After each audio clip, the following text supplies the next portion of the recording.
સુરતમાં છાસવારે ચોરીની ઘટનાઓ સામે આવી રહી છે। આવા વાહન ચોરીના ગુનાઓમાં અટકાવવા તેમજ ગુનાઓ શોધી આરોપીઓને ઝડપી પાડવા પોલીસ કમિશનરે પોલીસને સૂચનાઓ આપવામાં આવી છે।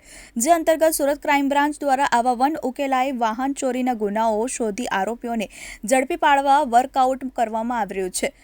ક્રાઇમ બ્રાન્ચને ચોક્કસ બાતમી મળી હતી। 2 વર્ષ પૂર્વ નોંધાયેલ વાહન ચોરીના ગુનાનો ભાગેડુ આરોપી સત્યમ ઉર્ફે ભોલુ દિલીપ મેઘજીભાઈ ગોરી રહેવાસી કારગિલ ચોક કાપોદ્રા કાળા કલરની નંબર પ્લેટ વગરની મોટરસાયકલ લઈને ફરી રહ્યો છે।